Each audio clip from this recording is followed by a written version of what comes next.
Baik,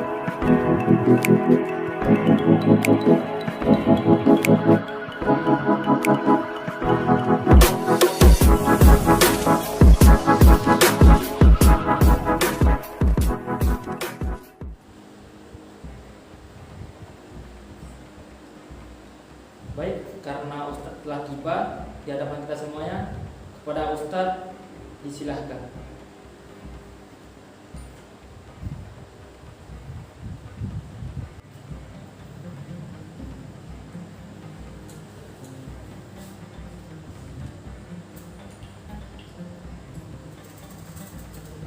Bismillahirrahmanirrahim. Assalamualaikum warahmatullahi wabarakatuh. Alhamdulillahirabbil alamin. Assalatu wassalamu ala asrafil anbiya'i wal mursalin wa ala alihi wa sahbihi ajmain. Amma ba'd. Pertama dan utama sekali, mari kita ucapkan puja dan puji syukur atas kehadiran Allah Subhanahu wa taala yang telah melimpahkan rahmat dan karunia-Nya kepada kita semua sehingga kita bisa berkumpul di musholla yang kita cintai ini. Sholawat beriringkan salam tidak bosan-bosannya kita hadiahkan kepada junjungan Nabi besar kita, yakni Nabi Muhammad sallallahu alaihi wasallam. Allahumma sholli ala sayyidina Muhammad wa ala ali sayyidina Muhammad, yang telah membawa kita dari zaman jahiliyah, dari zaman kebodohan hingga zaman yang berilmu pengetahuan seperti kita rasakan pada saat ini. Baik, langsung saja tanpa memperpanjang mukadimah, langsung masuk ke judul ceramah saya pada hari ini adalah Idul Adha. Dalam kesempatan yang mulia, kita sama-sama menekan takwa kepada Allah dengan siap melaksanakan perintah Rasulullah Shallallahu Alaihi Wasallam. Rasulullah Shallallahu Alaihi Wasallam saat berkhutbah di depan para sahabatnya dalam kitab Khutubatun Nabi, Rasulullah disampaikan bahwasanya Nabi Muhammad Shallallahu Alaihi Wasallam bersabda. Hadis dari Ibnu Abbas radhiyallahu anhu, sesungguhnya Rasulullah Shallallahu Alaihi Wasallam berkhutbah kepada para umatnya pada hari Idul Adha. Nabi bersabda, "Wahai para manusia, hari apakah ini?" Mereka menjawab, "Ini hari haram." "Wahai para manusia, negara apakah ini?" Mereka menjawab, "Ini negara haram." "Wahai para manusia, bulan apakah ini?" Mereka menjawab, "Ini bulan haram." Nabi Muhammad bersabda lagi, "Sesungguhnya darahmu, hartamu, dan anggota tubuhmu itu haram, sebagaimana keharaman hari ini, di negara ini, dan di bulan ini." Hadis riwayat Imam Bukhari. Kalimat Rasulullah dalam khutbah itu diulang-ulang dan dilanjutkan dengan doa dan penegasan bahwa khutbah itu sebagai wasiat pada umatnya.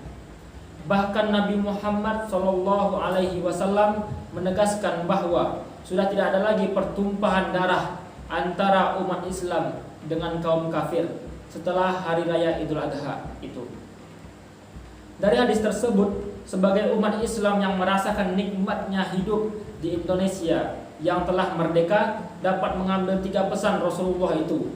Yang pertama, seorang pemimpin umat Islam harus berkomunikasi dan selalu membimbing umatnya. Salah satu cara komunikasi itu yakni dengan mengingatkan betapa pentingnya hari dan bulan yang mulia dan diharamkan oleh Allah. Memperingati hari dan bulan haram adalah dengan melaksanakan sunnah Rasulullah, berpuasa, bertaqarrub, dan beramal sosial secara istiqomah. Dan di bulan haram tidak diperbolehkan perang atau beradu fisik dan menebar fitnah. Yang kedua, di dalam sebuah kemuliaan ada tempat hidup yang selalu digunakan untuk beribadah. Nabi menyebutnya dengan kata balad. Kata balad dalam Kamus Al-Munawwir bermakna daerah, negeri, desa, kampung, atau tanah air. Dan yang terakhir, betapa pentingnya menjadikan Islam sebagai agama yang mendorong lahirnya perdamaian. Bukan agama kekerasan penuh peperangan, Sejarah perintah kurban kepada Nabi Ibrahim yang diminta menyembelih putranya Nabi Ismail dan kemudian diganti domba adalah sebuah bukti bahwa Islam sangat melindungi hak asasi manusia dan cinta perdamaian. Al-Quran mencatat sejarah ini bentuk penyempurnaan manusia berbakti pada Allah dalam surah As-Saffat ayat 102. Syekh Utsman bin Hasan Al-Khawbawi dalam kitab Durratun Nasihin memberikan penjelasan bahwa perjalanan Nabi Ibrahim dan negeri Syam hingga Makkah dan mengikuti perintah Allah diabadikan dalam rangkaian ibadah sunnah puasa tarwiyah, yaitu memikirkan diri atas mimpi menyembelih anaknya, dan puasa Arafah yaitu tahu dan yakin bahwa mimpi itu dari Allah. Arafah juga menjadi tempat puncak ibadah haji, dan kemudian hari ke-10 Zulhijjah menjadi penyembelihan atau yang disebut dalam bahasa Arabnya nahr. Hadirin rahimakumullah. Rasa syukur Nabi Ibrahim atas tidak jadinya menyembelih putranya diganti dengan menyembelih 1000 kambing, 300 lembu, dan 100 unta demi taat kepada Allah Subhanahu wa taala. Jelas sekali bahwa kurban ini menjadi ibadah sosial yang sangat mengangkat derajat para peternak hewan dan menjadi bukti emansipasi kepada kaum duafa yang menerima manfaat pembagian daging kurban. Perlu ditegaskan kembali pentingnya umat Islam memuliakan agama dengan cara mengikuti seluruh perintah Allah. Umat Islam yang sudah kaya harta diwajibkan untuk haji ke Baitullah, termasuk disunnahkan melaksanakan kurban sebagaimana Allah berfirman dalam surat Al-Kautsar ayat 1-3 yang berbunyi, Bismillahirrahmanirrahim, Inna a'tainakal kautsar fasolli li rabbika wanhar inna syani'aka huwal abtar. Shadaqallahul azim. Sesungguhnya kami telah memberikan kepadamu nikmat yang banyak, maka dirikanlah sholat karena Tuhanmu dan berkorbanlah. Sesungguhnya orang-orang yang membenci kamu dialah yang terputus. Quran surah Al-Kautsar ayat 1-3. Hal terpenting lainnya adalah tentang memanusiakan bangsa dengan cara yang tepat, mencintai tanah air, hubbul watan. Kita tahu bahwa Makkah yang disanjung oleh Nabi Muhammad sebagai titik sejarah peradaban, bahkan di sekeliling Ka'bah antara Hajar Aswad, makam Nabi Ibrahim dan sumur Zamzam. Ada makam Nabi Nuh, Nabi Hud, Nabi Syuaib, Nabi Solih, dan 99 nabi lainnya. Dengan cara Nabi mencintai Makkah dan Madinah, maka kita pun bangsa Indonesia juga sangat perlu mencintai negeri tanah air ini dengan menjadikan negeri yang damai, baldatun thayyibatun wa rabbun ghafur. Nabi Muhammad menyempurnakan syariat Islam dengan kesempurnaan iman melalui cinta tanah air, termasuk di usia 30 tahun. Nabi Muhammad berhasil menyatukan Makkah dengan peletakan Hajar Aswad di samping pintu Ka'bah. Hadirin rahimakumullah. Demikian uraian singkat ini kami sampaikan dengan semangat Idul Adha. Mari kita tetap teguhkan bahwa agama Islam yang kita anut ini menjadi Islam rahmatan lil alamin, agama penebar kasih sayang. Dan mari kita isi hari demi hari hidup di Indonesia dengan teguh memegang ajaran agama Islam dan cinta tanah air dalam rangka menyempurnakan keimanan kita. Mungkin hanya ini ceramah saya. Saya tutup dengan membaca Wassalamualaikum warahmatullahi wabarakatuh.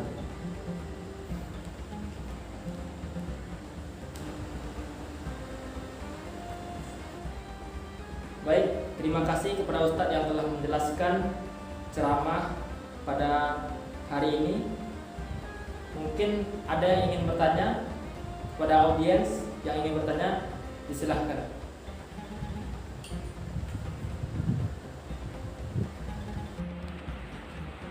Saya ingin bertanya Ustaz. Jadi begini Ustaz pertanyaannya. Jadi bagaimana Tanggapan Ustadz, ketika saya bernapas di pinggir orang yang meninggal, apakah itu termasuk sifat orang yang sombong, Ustadz? Ih, aneh-aneh aja pertanyaan kamu, Mak. Nggak nyambung sama sudah saya lah hari ini. Saya aja lah Ustadz bertanya, saya nyambung nih Ustadz. Jadi gini Ustadz, bagaimana pendapat antum tentang berkurban dengan satu hewan sapi dengan cara patungan, tetapi jumlah orangnya tidak cukup dengan 7 orang. Bagaimana pendapat antum, Ustaz? Baik, Ustaz akan menjawab pertanyaan tadi, yaitu berkurban dengan seekor sapi diperuntukkan untuk berkurban 7 orang. Ketentuan ini didapat disimpulkan dari sebuah hadis yang artinya diriwayatkan dari Jabir bin Abdullah, kami telah menyembelih kurban bersama Sallallahu alaihi wasallam pada daya ekor unta untuk ekor sapi juga 7 orang. Hadis ini dari Muslim, Abu Dawud. Sementara jika seekor sapi dikorbankan dilakukan oleh dari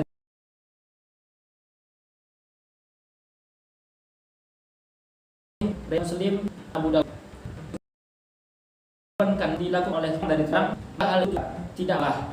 Ini kemudian membuat ibadah dari seekor itu adalah sebagian dari yang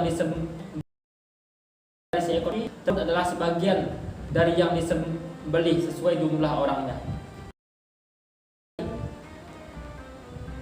Sepertinya tidak ada. Baik, Ustaz akan tutup khutbah atau khatib yang singkat ini dengan membaca Assalamualaikum warahmatullahi wabarakatuh.